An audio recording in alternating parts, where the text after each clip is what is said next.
여호와께서 이와 같이 말씀하시니라. 무릇 사람을 믿으며 육신으로 그의 힘을 삼고 마음이 여호와에게서 떠난 그 사람은 저주를 받을 것이라. 그는 사막의 떨기나무 같아서 좋은 일이 오는 것을 보지 못하고 광야 간조한 곳 건건한 땅 사람이 살지 않는 땅에 살리라. 그러나 무릇 여호와를 의지하며 여호와를 의뢰하는 그 사람은 복을 받을 것이라. 그는 물가에 심어진 나무가 그 뿌리를 강변에 뻗치고 더위가 올지라도 두려워하지 아니하며 그의 피 청청하며 가무는 해에도 걱정이 없고 결실이 그치지 아니함까. 거룩한 주일입니다. 주일 예배 오신 여러분을 주님의 이름으로 사랑하고 축복합니다. 이 말씀처럼 저는 여러분들의 삶이 하나님께 복받는 인생, 복 있는 인생 되시길 간절히 소망합니다. 이게 참 중요하거든요. 어디에서 우리가 복받느냐? 저는 주 안에서 여러분들이 복받기를 소망합니다. 이러한 마음으로 좀 옆분들과 인사할까요? 복받는 인생 됩시다. 인사합시다. 복받는 인생 됩시다. 복받는 인생 됩시다. 여러분 모두가 하나님이신 은혜의 복을 받아 누리시길 바랍니다. 우리가 그렇다면 복받는 인생 되기를 원한다면 우리가 어디에 뿌리를 두어야 될까? 그런 생각을 해보았습니다. 그래서 오늘 예레미야를 통해서 어디에 뿌리를 내릴까라고 하는 말씀을 통해서 같이 은혜를 나누기 원합니다. 중국에 가면 유명한 대나무가 있습니다. 모죽이라고 하는 대나무입니다. 이 대나무는 이 앞에 사진을 보시면 아시겠지만 묘목으로 5년 동안 전혀 자라지가 않아요. 5년 동안 전혀 자라지 않다가 5년이 딱 차고 지나면 그 다음 해부터 하루에 50에서 70cm 이상씩 자란다고 해요. 그래서 30m에서 40m가량 큰 대나무로 성장한다고 합니다. 그래서 많은 곳에 유익하게 사용되는 대나무라고 합니다. 학자들이 연구했어요. 이 나무가 왜 5년 동안 자라지 않을까 생각해 보니까 나무를 한번 뿌리를 캐보았습니다. 그랬더니 그 뿌리가요, 사방으로 뻗어나간 게 한 10리, 4km 정도 되겠죠. 10리 정도 넘는다고 합니다. 그러니까 5년 동안은 숨죽인 듯이 아무것도 안 한 게 아니라 깊이 뿌리를 내리고 있었다라는 것입니다. 그 뿌리를 당당하게 내린 이후에 5년 이후에 아름다운 모습으로 자라나게 되었다라는 것입니다. 사랑하는 성도 여러분, 우리의 신앙도요, 저는 이런 깊은 뿌리가 내려지기를 간절히 소망합니다. 생명의 삶을 통해서 우리가 묵상을 하는데 새벽마다 이제 그 말씀을 가지고 이제 강해를 해 나아가는데 이런 예화가 있었습니다. 미국에 가면 저도 이제 서부를 가본 적이 있는데요. 텍사스를 지나면 네바다주가 있습니다. 후보댐 지역이 있는데 사막입니다. 그 지역에 가면 유명한 국립공원이 하나 있습니다. 그 국립공원이 뭐냐면 조슈아 트리 국립공원하고요. 또한 그 주변에 또 어떤 나무가 있냐면 덤블 위즈라고 하는 두 가지의 나무가 있어요. 이 나무가 두 가지가 있는데요. 대조적입니다. 앞에 사진을 보겠지만 덤블 위즈라고 하는 이 나무는요, 어떤 나무냐면 죽은 것 같죠? 살아있는 나무입니다. 이 나무는 그냥 이 습기가 좀 있는 곳에 가면 실뿌리를 내려요. 그리고 그것이 다시 건조해지면 다시 굴러다닙니다. 막 죽은 나무처럼 굴러다니다가 다시 습기 있는 곳에 만나면 다시 실뿌리를 내려요. 그런 나무가 덤블 위즈라고 하는 이 어떻게 보면 죽은 나무처럼 굴러다니는 나무예요. 또 하나는 조슈아 트리라는 나무가 있어요. 국립공원도 있는데요. 이 나무는 어떤 나무냐 하면 우리가 볼 이 조슈아 트리는 깊게 또 넓게 뿌리를 내리고 사는데 어떤 때는요, 뿌리가 한 11m 이상 뿌리를 내리고 산다고 합니다. 비록 1년에 이 나무는 자랄 때 한 3.8cm밖에 안 자란다고 합니다. 수백 년, 또 어떤 종은 1000년을 생존하는 특별한 나무입니다. 그런데 이 나무를 왜 조슈아 트리라고 했느냐? 성경에 나오는 여호수아의 영어식 이름이 조슈아입니다. 그래서 사람들이 이 나무의 특이한 생김새를 보고는 야, 여호수아가 두 팔을 벌려서 하늘을 향해서 기도하는 것 같다라고 해서 이 나무의 이름이 조슈아 트리입니다. 저는 이거를 읽으면서 사람도 이 두 종류, 이 두 나무와 똑같다는 생각이 들었어요. 사람들이 저마다 살아가는 방식이 있는데 한 종류의 사람들은 조슈아 트리처럼 깊이 뿌리를 내리고 살아가고 또 한 부류의 사람들은 덤블 위즈 나무처럼 뿌리를 깊이 안 내리고 바람에 따라서 이리 휩쓸려 저리 휩쓸려 다니는 그런 사람이 있는 거죠. 여러분, 어떤 삶의 방식이 유익이 있다고 생각합니까? 물론 나무 뿌리를 깊이 내리고 살면요, 움직이기가 쉽지 않아요. 한마디로 기동성이 떨어지겠죠. 요즘 같은 세상에서 우리가 빨리 이런 기동성이 좋아야 되고 민첩하게 행동을 해야, 여기 좋은 일이 있다? 그럼 빨리 가야 되고, 여기 돈 버는 일이 있다? 이익이 생긴다? 그럼 빨리 달려가야 되는 게 우리 삶의 모습 아닙니까? 그래서 조슈아 트리처럼 한 군데 뿌리를 깊이 내리고 살면 우직해 보이기는 하나 빨리 움직이지 못해서요, 좀 손해가 볼 때가 있겠죠. 반면 덤블리지 같은 나무는 얼마나 좋습니까? 여기 좋은 게 있다면 빨리 달려가서 실뿌리 내리고, 또 저기 가면 또 이익이 되면 또 달려가서 뿌리 내리고, 그렇게 변화무쌍한 세상에서 바람에 몸을 맡기듯 시류를 따라 움직이고 세상의 변화에 따라 얼마든지 기동성 있게 달려갈 수 있으니 이런 사람이 당장은 이익을 보는 게 틀림이 없겠죠. 그런 생각을 많이 하죠. 우리가 돈 많이 벌면 빨리 치고 빠져야 된다, 그런 모습이겠죠. 그런데 말입니다, 지금까지 이 말씀드린 내용은요, 세상적인 가치관입니다. 세상에서 말하는 거죠. 성경은 그렇다면 복 있는 사람, 어떤 사람이라고 말합니까? 성경은 오히려 이렇게 말합니다. 뿌리를 깊이 내리면 당장은 손해보는 것 같고 눈앞의 이익은 못 얻을지라도 언젠가 반드시 열매를 맺는다고 말씀을 합니다. 저는 이 시간 여러분들과 시편 1편을 한번 같이 읽기를 원해요. 우리 1절부터 6절 말씀이에요. 앞에 스크린 보고요, 우리 시편 1편 말씀을 같이 읽겠습니다. 같이 읽습니다. 시작. 복 있는 사람은 악인들의 꾀를 따르지 아니하며 죄인들의 길에 서지 아니하며 오만한 자들의 자리에 앉지 아니하고 오직 여호와의 율법을 즐거워하여 그의 율법을 주야로 묵상하는도다. 그는 시냇가에 심은 나무가 철을 따라 열매를 맺으며 그 잎사귀가 마르지 아니함 같으니 그가 하는 모든 일이 다 형통하려다. 악인들은 그렇지 아니하며 오직 바람에 나는 겨와 같도다. 그러므로 악인들은 심판을 견디지 못하며 죄인들이 의인들의 모임에 들지 못하리로다. 무릇 의인들의 길은 여호와께서 인정하시나 악인들의 길은 망하리로다. 아멘. 복 있는 사람이 어떤 사람이라고요? 여러분, 복 있는 사람은 오늘 3절에서 말씀하죠. 악인들의 꾀를 따르지 아니하며 죄인들의 길에 서지 아니하며 오만한 자들의 자리에 앉지 아니하고 오직 여호와의 율법을 즐거워하여 그 율법을 주야로 묵상합니다. 3절에 중요하죠. 그는 시냇가에 심은 나무가 철을 따라 열매를 맺으며 그 잎사귀가 마르지 아니함 같으니 그가 하는 모든 일이 다 형통하려다. 마치 조슈아 트리에 같은 거죠. 그런데 4절에 보면 악인들은 그렇지 못하다는 거예요. 악인들은 덤블위즈처럼 오직 바람에 나는 겨와 같도다라고 말씀해요. 바람에 실려요. 이리저리 움직이고 시류에 따라 재빨리 움직이는 거예요. 결론은 6절입니다. 어떤 의미입니까? 무릇 의인들의 길은 여호와께서 인정하시나 악인들의 길은 망하리로다. 뿌리를 깊이 내리는 사람이 복을 받나요? 바람에 나는 겨와 같이 이리저리 휩쓸려 다니는 사람이 복을 받습니까? 여러분, 뿌리를 내리는 사람이죠. 그래서 우리 그리스도인들은 이 말씀을 믿고 오늘도 우직하게, 좀 느리고 좀 미련하게 보이고 당장은 손해보는 것 같아도 뿌리를 깊이 내리고 살아가야 하는 것이 믿음의 사람이 되어야 되는 것을 믿으시길 간절히 축복합니다. 그래서 저는 이 말씀을 준비하면서 이 4주 동안, 7월 이제 오늘부터 4주 동안 여러분들과 이 뿌리에 대해서 같이 나누기를 원해요. 우리가 신앙 안에서 이 무더운 여름, 장마가 아직 끝나지 않았다고 하지만 이 시절에 주님께서 우리가 어디에 뿌리를 내려야, 어디 가운데 우리가 아름다운 뿌리를 내려야 복받는 인생이 될까, 그런 고민에 빠졌어요. 그래서 우리 교회 성도들은 정말 하나님이 주시는 깊은 믿음의 뿌리가 깊어져서 주님이 주시는 아름다운 은혜를 공급받아 세상의 아름다운 일을, 선한 영향력을 끼치는 감당하는 주의 백성 되기를 원하면서 이 말씀을 준비하고자 원합니다. 그래서 우리는 어디에 뿌리를 내리고 살아가야 하는지 4주 동안 저와 함께 말씀을 나누는 동안 이 진리를 깊이 깨닫고 망하는 인생, 아무리 애써도 열매 못 맺는 부초 같은 인생이 아니라 반드시 열매 맺고 복받는 인생 되기를 간절히 축복합니다. 오늘은 그 첫 번째 시간으로 어디에 뿌리를 내릴까라는 말씀을 나누려고 합니다.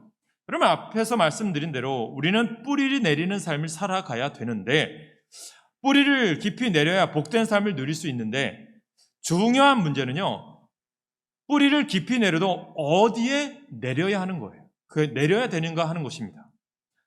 여러분, 아무리 뿌리를 깊이 내려도 물이 없고 메마른 잘못된 데 깊이 내려봐야 절대로 열매는 맺을 수가 없어요. 그러니 반드시 뿌리를 깊이 내리되 물이 많고 풍부한 곳에 내려야 열매 맺는 복된 인생이 될 수 있다는 거죠. 이 사실을 오늘 예레미야는 우리에게 알려주고 있다는 거죠. 저는 예레미야 선지자의 말씀이 이스라엘 백성들 향한 희망의 메시지이기도 하지만 오늘날 우리들이 절박하고 정말 세상을 힘들어가는 이 혼탁한 세상 속에서 우리에게는 희망의 메시지라는 거죠. 그래서 오늘 본문 말씀에 보니까 이런 말씀이 있습니다. 여호와께서 이와 같이 말씀하시니라 무릇 사람을 믿으며 육신으로 그의 힘을 삼고 마음이 여호와에게서 떠난 그 사람은 저주를 받을 것이라. 그는 사막의 떨기나무 같아서 좋은 일이 오는 것을 보지 못하고 광야 간조한 곳 건건한 땅 사람이 살지 않는 땅에 살리라. 그러나 무릇 여호와를 의지하며 여호와를 의뢰하는 그 사람은 복을 받을 것이라. 그는 물가에 심어진 나무가 그 뿌리를 강변에 뻗치고 더위가 올지라도 두려워하지 아니하며 그 입이 청청하며 가무는 해에도 걱정이 없고 결실을 그치지 아니함 같으니라. 이 메시지를 주는 거예요. 여기서 저는 시편 1편처럼 두 종류의 사람이 등장을 해요. 5절에 나온 대로 무릇 사람을 믿으며 육신으로 그의 힘을 삼고 마음이 여호와에게서 떠난 사람. 이 사람의 결말은 뭐죠? 저주를 받을 것이래요. 그런데 이런 사람은 6절에서 어떤 나무에 비유하고 있습니까? 그는 사막의 떨기나무 같아서 좋은 일이 오는 것을 보지 못하고 광야 간조한 곳 건건한 땅 사람이 살지 않는 땅에 살리라. 여기서 떨기나무로 번역된 낱말은 히브리어 원어로 보니까 작고 초라한 나무라는 뜻이에요. 이 말만 봐서는 이 나무가 어떤 종류인지는 모르겠으나 아마 광야에서 자라는 아마 그 나무님이 너무 작아서 가시나무 같은 아마 노간주 나무라는 나무가 있는데 그런 나무가 아닐까 생각해 봅니다. 아무튼 나무 이름보다 더 중요한 것은 이 떨기나무가 사막에 자라는 아주 작고 보잘것없는 나무로 아무리 오래되어도 절대로 열매를 맺지 못한다라는 거예요.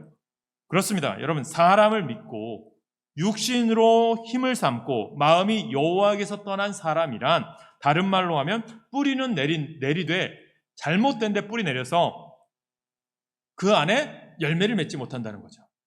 그러나 주 예수 그리스도를 믿고 믿음 안에 사는 사람들은 주님께 뿌리 내린 사람은 하나님께 뿌리 내린 사람은 시절을 쫓아 아름다운 열매를 맺게 하신다는 거죠.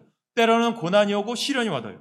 이 말만 봐서 우리에게 느끼는 말씀 뭐냐 하면 6절에 나온 광야 간조한 곳 건건한 땅 사람이 살지 않는 땅 메마른 땅이고 염분과 소금기가 많은 땅이고 떨기나무가 뿌리를 내리긴 했는데 잘못된 데 내려서 바짝 메마르고 소금기가 있어서 식물이 자랄 수 없고 사람도 살 수 없는 땅에 뿌리 내리다 보니까 절대로 열매를 맺지 못한다는 거죠. 마찬가지로 우리가 뿌리를 내리되 여호와 하나님께 뿌리 내리지 않고 세상에 사람에게 육신의 힘에 뿌리를 내렸기 때문에 절대 열매 맺을 수 없는 떨기나무처럼 저주를 받아 열매 못 맺는 인생이 될 수가 있다는 거죠. 어떤 사람이? 세상에 뿌리 내린 사람이. 반대로 또 한 종류의 사람을 이야기하죠. 어떤 사람이죠? 7절에 보십시오. 그러나 무릇 여호와를 의지하며 여호와를 의뢰하는 그 사람은 복을 받을 것이라. 이 사람이 어떤 나무 같은 사람이에요? 그는 물가에 심어진 나무가 그 뿌리를 강변에 뻗치고 더위가 올지라도 두려워하지 아니하며 그 입이 청청하며 가무는 해에도 걱정이 없고 결실이 그치지 아니함 같으니라. 뿌리를 내려도 제대로 내린 사람이에요. 저는 여러분들의 신앙이요 뿌리를 내려도 제대로 신앙의 뿌리가 깊어져서 여러분들 삶의 열매가 아름다운 일, 선한 말, 선한 행동, 선한 일을 이루는 귀한 도구가 되시길 간절히 축복합니다. 그게 열매로 나타난다는 거죠. 여호와 하나님을 의지하고 의뢰하는 사람, 물가에 심어진 나무가 그 뿌리를 영원히 마르지 않는 강에 뻗치고 있어 아무리 더위가 오고 가뭄이 와도 걱정하지 않고 언제나 푸른 잎과 열매를 맺는 사람이 바로 나무가 되는 것이 아름다운 믿음의 뿌리 내린 사람이라는 거죠. 여러분 생각해 보세요. 강가에 있는데 무엇이 걱정되겠습니까? 가뭄이 오거나 어려움이 와도 걱정이 없어요. 왜요? 강가에 있는 것을 공급받을 수 있기 때문에 내 뿌리가 든든하기 때문에 우리의 신앙도 흔들리지 않기 원하십니까? 믿음이 굳게 서길 원하십니까? 하나님 안에 신앙의 깊은 뿌리 내리시길 간절히 축복합니다. 우리 교회 하나님께서 여러분을 보내주셨다고 하는 믿음이 있으셔야 돼요. 우리 교회 하나님의 뜻이 아니면 만날 수 없다는 것을 믿으셔야 돼요. 그러면 서로 아름다운 교제 가운데 축복된 만남을 이루셔서 하나님이 나를 만나게 하셨고 여러분도 만나게 하셨고 옆 사람을 아름답게 만나게 하셨음을 믿고 이 만남이 축복된 만남이 되길 원한다면 서로가 서로를 사랑으로 깊이 섬겨서 말씀에 깊이 뿌리 내려서 서로를 사랑하고 아름답게 대할 때 그 사랑이 아름답게 싹트어서 아름다운 열매를 맺게 하는 줄 믿으시길 간절히 축복합니다. 그게 신앙인의 아름다운 열매예요. 그 열매가 어떻게 돼요? 갈라디아에서 보면 성령의 9가지 열매로 맺혀진대요. 사랑하는 여러분, 여호와 하나님만이 영원히 마르지 아니하는 은혜의 강물이고 영원한 능력과 복의 근원이 되시는 줄 믿습니다. 여러분 모두가 하나님께 인생의 뿌리를 내리는 성도 되기를 축복합니다. 그럼 이제 우리가 뿌리를 깊이 내려야 할 강가가 어디냐? 이게 중요한 거죠. 첫 번째는요, 영원하신 하나님께 뿌리를 깊이 내리는 성도가 되시길 간절히 축원합니다. 세상에는요, 영원한 게 없어요. 오늘 본문 8절에 보면 물가에 심겨진 나무라 할지라도요, 더위가 오거나 가무는 해가 온다고 하지 않습니까? 그래요. 아무리 물이 풍부하고 넘치는 강이라 할지라도 무더위가 오면 물이 줄어들어요. 심한 가뭄이 오면 어느새 그 풍부하던 물이 다 사라지고 바닥이 드러나요. 우리가 장마 때문에 요즘 비가 많이 폭우처럼 오기도 했지만 알다시피 비가 오기 전에 우리나라도 가뭄 때문에 얼마나 시달렸습니까? 소양강댐 최고의 저수율을 자랑하고 있는 소양강댐도 상류에서 메말라 간다고 뉴스에 나오는 것처럼 참 영원한 것은 없는 것 같아요. 근데 보면 아프리카 대륙에 가면 그 중심부에 엄청나게 큰 호수가 있어요. 차드 호수라는 호수인데요. 비록 수심은 좀 낮아요. 그런데 그 면적이 약 16,000km제곱미터래요. 해안선의 길이가 한 700km 이상 된대요. 바다같이 드넓은 호수예요. 그런데 이 호수가 최근 40년 사이에 20분의 1 정도로 줄었다고 해요. 앞에 사진을 보시겠지만. 왜 이렇게 되었느냐? 지구온난화로 인한 강수량도 급속히 줄어들었고 또 호수의 물이 조금씩 줄어드니까 주변에 있는 나라들이 걱정되니까 호수로 유입되는 물들을 자기 나라로 끌어들이려고 이제 열심히 빼돌린 거죠. 그러다 보니까 호수가 거의 없어질 지경에 이르렀는데 그것 때문에 호수 주변에서 농사나 사냥을 하던 사람들이 모두가 다 3천만 명 이상이 굶어 죽을 위기까지 처해 있다고 합니다. 이 말은 무엇은 의미냐? 이렇게 세상에는요, 영원한 물이란 없습니다. 아무리 물이 넘쳐 흐르는 강이나 호수도 그리고 심지어 드넓은 바다도 언젠가는 물이 말라버릴 것입니다. 그렇다면 우리는 어디에 뿌리를 내려야 되느냐? 영원히 마르지 않는 강가에 뿌리를 내려야 하지 않을까요? 그래야 우리가 어떤 더위나 가뭄도 걱정하지 않고 늘 열매를 맺고 영원히 복을 받지 않을까요? 성경은 이 영원히 마르지 아니하는 강가를 영원하신 하나님이시다라고 말씀하고 있어요. 우리 에레미야 2장 13절 말씀을 같이 읽을까요? 앞에 있는 말씀입니다. 같이 읽습니다. 시작. 내 백성이 2가지 악을 행하였나니 곧 그들이 생수의 근원되는 나를 버린 것과 스스로 웅덩이를 판 것인데 그들은 그물을 가두지 못할 터진 웅덩이들이니라. 하나님만이 영원한 생명수의 근원인데 사람들은 어리석게도 물을 가두지 못할 터진 웅덩이를 파요. 하나님께서 만나와 메추라기를 주셨잖아요. 일용할 양식을 그때그때 주셨는데 사람들은 조금 더 욕심을 내서 모으려고 했지만 다 썩어져 버리잖아요. 그것과 똑같은 거예요. 영원한 것은 없습니다. 바로 떨기나무 같은 사람들인 거죠. 사람이라는 웅덩이를 파고 세상의 힘이라는 웅덩이를 파고 인간적인 방법으로 웅덩이를 파고 거기 뿌리 내리고 복을 받을 줄 생각하는 어리석은 사람들이 있다라는 거예요. 이런 사람들은 뿌리를 잘못된 데 내려서 절대 복도 받지 못하고 열매도 맺지 못하는 인생이 된다는 거죠. 사랑하는 여러분, 우리는 뿌리를 제대로 된 데 내리십시다. 바로 영원하신 오직 세상에서 영원히 메마르지 않는 강물이요 생수의 근원이신 하나님께 내리시길 축복합니다. 그리하면 우리 인생에 아무리 무더위가 오고 극심한 가뭄이 와도 걱정하지 않고 언제나 열매 맺고 복받는 인생 될 줄로 믿습니다. 왜죠? 주님이 나를 인도하시기 때문에. 다윗이 그런 고백하잖아요. 시편의 고백처럼 사망의 음침한 골짜기를 다닐지라도 해를 두려워하지 아니할 것은 주의 지팡이, 주의 막대기가 나를 안위하시나이다. 누가 함께 때문에요? 다윗은요, 그 뿌리가 어디에 있는 거예요? 주님께 있는 거예요. 저는 여러분들의 신앙이요, 주님께만 있기를 바랍니다. 세상이요? 사람에게요? 사람에게 기대한다면 실망할 거예요. 그러나 오직 주님께만 있으면 사랑할 수밖에 없는 거예요. 두 번째로, 하나님의 은혜의 뿌리를 깊이 내리는 성도들 되시길 축복합니다. 은혜는 메마르지 않는 강물과 같아요. 은혜는 누가 주기 때문이죠? 영원하신 우리 하나님으로부터 나오기 때문이죠. 우리 찬송가 301장에 지금까지 지내온 것 하나님의 은혜다. 가사처럼 지금까지 지내온 것도 오직 하나님의 은혜요. 앞으로도 오직 하나님의 은혜만 의지해 살겠습니다. 라는 고백이 우리 가운데 있기를 축복합니다. 어떤 일이 있어도 절대 마르지 않는 은혜를 의지하면 우리 인생이 영원토록 풍요롭고 형통하게 될 줄로 믿습니다. 마지막으로 여러분들 세 번째는요, 하나님의 말씀에 깊이 뿌리 내리는 성도들 되시길 소망합니다. 교회의 존재 목적이 무엇입니까? 우리는 영원하신 하나님 말씀에 뿌리를 내려야 하는 것입니다. 우리가 살아가는 지금 현실 만만치 않아요. 교회에서 아무리 힘내라고 희망을 가지라고 가르쳐도 현실은 힘들고 괴로우면 신앙대로 살아가기가 쉽지 않은 시대예요. 교회 예배 드리러 오고 가면, 예배만 드리러 오고 가면 안 된다는 거예요. 하나님의 집에 뿌리를 내리시라는 거예요. 공동체 안에 들어와 공동체 안에 함께 세워 나가야 합니다. 그래서 이런 척박한 어려운 현실 속에서 믿음을 지키며 살아가려면 뭐가 필요해요? 말씀이 여러분 가운데 풍성히 거하시길 소망합니다. 메마른 사막에서도 뿌리를 깊이 내리고 조금씩 성장하는 조슈아 트리를 기억합시다. 척박하고 험난한 현실 속에서도 하나님의 사람으로 자라가려면 조슈아 트리처럼 뿌리를 깊이 내려야 되는데 어디에 내리면 되겠습니까? 바로 하나님의 말씀에 내리시기를 간절히 축복합니다. 말씀은요, 우리를 먹고 자랄 영적 양식이기 때문이에요.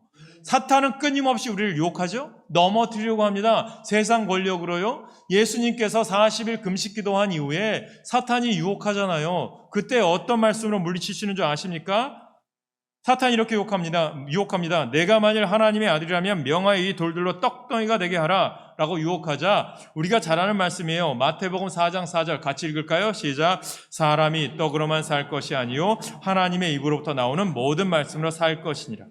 아멘. 마태복음 4장 4절인데 이 말씀이 어디에 나와요? 신명기 8장 3절이에요. 척박한 광야에서 비록 육신으로는 굶주렸지만 영적인 양식인 하나님의 말씀을 먹고 계셨기에 주님은 어떤 유혹에도 넘어가지 않고 꿋꿋하게 이겨나가셨던 거예요. 이 예수님의 모습이 마치 조슈아 트리와 같이 느껴지지 않습니까? 여러분들 왜 시험에 들까요? 말씀이 깊이 뿌리 내리지 않았기 때문에. 여러분 시험 드는 인생 되지 마십시오. 여러분 가운데 시험 옵니다. 유혹도 와요. 어려움도 와요. 똑같이 옵니다. 그런데 넉넉히 이기는 사람과 넉넉히 이기지 못하는 사람의 특징이 뭐예요? 말씀이 내 안에 풍성이 있는 사람과 없는 사람의 차이겠죠. 우리도 세상의 떡, 육적인 양식도 필요하지만 우리의 뿌리를 세상의 떡 먹고 사는 데만 내리고 있으면 절대로 믿음은 성장하지 못하고 열매도 맺지 못해요. 저는 여러분들의 삶이 아름다운 열매만 맺길 소망합니다. 입술이요, 말이요, 열매 맺는 삶을 사셔야 된다니까요. 교회를 수십 년 다녀도 신앙이 성장하지 않아요. 왜죠? 말씀을 먹지 않으니까. 교회 오래 다녔어도 우리 믿음에 성장하지 못해도 열매가 없으면 내 자신을 생각해 보셔야 돼요. 되돌아보셔야 돼요. 내가 내 뿌리를 어디에 내리고 있는가를 생각해 보라는 거예요. 우리의 믿음 뿌리를 영원하신 하나님 말씀에 내리고 육신의 떡만 아니라 영적인 양식을 흡수하며 살아가면 반드시 우리는 이 척박한 환경과 현실을 이기고 승리하며 믿음이 자라고 성령의 열매를 많이 맺어 하나님께 영광 돌리게 될 줄로 믿습니다. 그러므로 사랑하는 여러분, 믿음 뿌리 말씀에 내리려면 예배 시간에 설교 말씀 잘 들으셔야 돼요. 흩어 들으시면 소용없는 거예요. 매일 우리는 어떻게 해요? 육적인 양식 삼시세끼 꼬박꼬박 챙겨 먹어요. 교회도요, 성경 공부 과정 통해서 말씀을 열심히 공부하고 연구하는 습관을 가져야 돼요. 왜 새가족 양육합니까? 에베소서, 요한복음, 하나님을 경험하는 사람을 왜 공부합니까? 하나님 말씀을 깊이 묵상하는 습관을 갖기 원한 거예요. 교회 오래 다닌 게 중요한 게 아니에요. 믿음의 삶을 통해서 내가 오늘 아름다운 열매를 맺고 있느냐가 중요한 거예요. 여러분, 꼭 필요한 말씀은 암송하여 적절한 때에 떠올려 사용하세요. 또 말씀을 깊이 묵상하는 습관을 가지셔야 됩니다. 마지막으로 가장 중요한 것은요, 들은 말씀, 읽은 말씀, 공부한 말씀, 묵상한 말씀, 암송한 말씀 어떻게 해야 돼요? 그대로 실천하며 사시기를 축복합니다. 내 삶의 말씀이 그대로 이루어지고 있는지, 그렇지 못한지 시험해 보세요. 드러납니다. 이런 사람이 바로 말씀에 뿌리 내린 성도고, 이런 성도가 그 어떤 더위나 가뭄도 걱정 없이 항상 열매 맺는 줄 믿으시길 소망합니다. 주의 일도 마찬가지 아닐까요? 교회 봉사하는 것도 마찬가지 아닐까요? 헌신하는 것도 마찬가지 아닐까요? 그 봉사할 때 어떤 말이 나옵니까? 하나님 감사합니다가 나옵니까? 하나님의 은혜에 감사합니다가 나옵니까? 아니면 불평과 불만과 투정거림 소리만 나옵니까? 그게 여러분들이 삶 속에 어떤 데 뿌리 내리고 있느냐가 담겨져 있는 거죠. 말씀의 결론이에요. 인생의 실패는 우리에게 큰 신앙의 교훈을 줄 때가 많아요. 제 친구도 이제 올해 참 친한 친구인데, 이 친구 때문에 제가 육군사관학교를 많이 면회 갔어요. 신학교 때. 별을 달고 이제 자대 배치를 어디 받았나 했더니 육군사관학교 교수로 보직을 받았더라고요. 이제 다음에 이제 또 야전사령관으로 가겠죠. 그 친구 때문에 제가 육군사관학교에 많이 관심이 있었고 그런 생각이 있었는데, 그 친구도 저보고 사관학교 같이 가자고 했지만 제가 이제 신학을 간다고 결정을 해서 신학을 했는데, 육군사관학교 하면 떠오르는 게 하나 있어요. 예전에 군사정권 때는 참 이 사관학교가 알다시피 스카이보다도 더 강했어요. 들어가는 게 하늘의 별 따기였어요. 근데 왜 그랬느냐 보니까 이 사조직이 있었습니다. 육군사관학교에 하나회라는 게 있어요. 근데 제가 군생활할 때 보면 육군사관학교 출신들이 하나회에 들어간 분들이 많아요. 근데 보니까 이런 말을 하는 사람들이 있더라고요. 야, 나는 이제 진급은 따놓은 당상이다. 나는 하나회라는 곳에 들어갔으니까. 그렇게 이제 호언장담하는 사람들도 있더라고요. 그런데 어느 날 청천벽력 같은 소리가 들렸죠.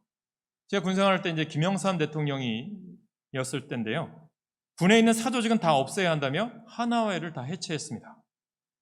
여기 속했던 잘 나가던 장교들은 하루아침에 옷을 벗거나 진급에서 누락하게 되었어요. 이 엄청난 사건을 겪으면서 낙심한 분들도 많았어요. 그런데 제가 아는 어떤 분은 이런 말을 하더라고요. 목사님, 제가 하나님이 아닌 사람을 의지했었습니다. 라고 고백하며 이 일 덕분에 잃은 것보다 얻은 것이 더 크다고 말씀하는 분이 있더라고요. 여러분 꼭 기억하십시오. 지금 나는 뿌리를 어디에 내리고 있습니까?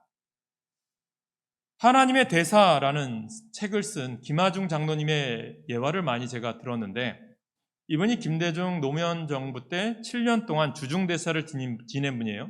이분이 쓴 책이 이제 하나님의 대사라고 1권, 2권, 3권까지 나오는데, 이분이 이런 내용을 책에서 말씀하시더라고요. 주중대사로 있을 때 대사가 골프도 안 치고 술도 안 먹고 어떻게 외교관계를 잘할 수 있느냐 라며 비방하는 사람들이 있었습니다. 그러나 나는 골프 치고 술 마실 시간에 나라와 민족을 위해 기도하는 구별된 관리가 되기로 결단했습니다. 어떤 경우에도 사람을 의지하지 않고 하나님이 허락하시는 대로만 살아가기로 했습니다. 누군가가 인사청탁을 하거나 내 자리와 관련해서 도와달라고 말한 적이 단 한 번도 없습니다. 혹시라도 내 입에서 그런 말이 나오는 순간에 하나님이 내 손을 놓을까 봐 두려웠기 때문입니다. 세상 사람들은 자신이 원하는 것을 얻기 위해 사람을 의지합니다. 자기 목표를 달성하는 데 도움을 줄 수 있는 사람을 잘 관리했다가 자기가 필요할 때 동원하기 위해서 온갖 노력을 기울입니다. 그러면서도 마음에는 불안함과 초조함이 가득합니다. 자신이 원하는 목표를 빨리 이루려다 보니까 남이 잘 되는 것을 못 봅니다. 시기와 질투가 많고 사랑도 여유가 없습니다. 크리스천들에게도 비슷한 모습이 보일 때가 있습니다. 사람을 의지하는 마음이 커서요, 하나님을 의지하지 못합니다. 그렇게 세상 사람들과 같은 방법으로 살아가다 보니 하나님의 살아계심을 체험할 수 없습니다. 사람을 의지하는 자의 결국은 실망과 좌절입니다. 주님은 돈이나 명예가 아니라 그분만을 사랑하는 자에게 영원한 생명을 약속하십니다. 주님만 경외하고 의지하는 자에게 진정한 축복이 있습니다. 이런 말씀하시더라고요. 하나님은 우리에게 말씀하십니다. 앞에 있는 성경 말씀 읽을까요? 시편 118편 8절 9절입니다. 같이 읽습니다. 시작. 여호와께 피하는 것이 사람을 신뢰하는 것보다 나으며 여호와께 피하는 것이 고관들을 신뢰하는 것보다 낫도다. 지혜의 말씀, 잠언의 말씀 같이 읽습니다. 시작. 너는 마음을 다하여 여호와를 신뢰하고 내 명철을 의지하지 말라. 너는 범사의 그를 인정하라. 그리하면 내 길을 지도하시리라. 아멘. 여러분, 찬양을 할 텐데요. 주께 가까이라고 하는 찬양이 있어요. 여러분들은 누구를 가까이 하고 계십니까? 또한 우물가에 여인이 있어요. 근데 어디에 우물을 파고 계십니까? 인생을 살아가다 보면 더위도 와요. 가뭄도 오고요. 비바람도 오고 태풍도 오고 지진도 있고 추위도 있고 폭설도 찾아와요. 그때 메말라 죽거나 부러져 꺾이거나 뿌리채 뽑혀 나둥길지 않으려면 반드시 뿌리를 깊게 넓게 뻗쳐야 합니다.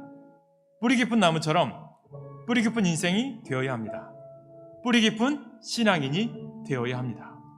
뿌리를 깊이 내리는 데는요, 시간도 필요해요. 사람마다 차이가 있을 수 있어요. 무엇보다도 저는 예수님 안에 뿌리가 깊이 내려지길 소망합니다. 뿌리 내리기 위해서요, 하나님의 말씀을 열심히 듣고 읽고 배우고 묵상하시기 바랍니다.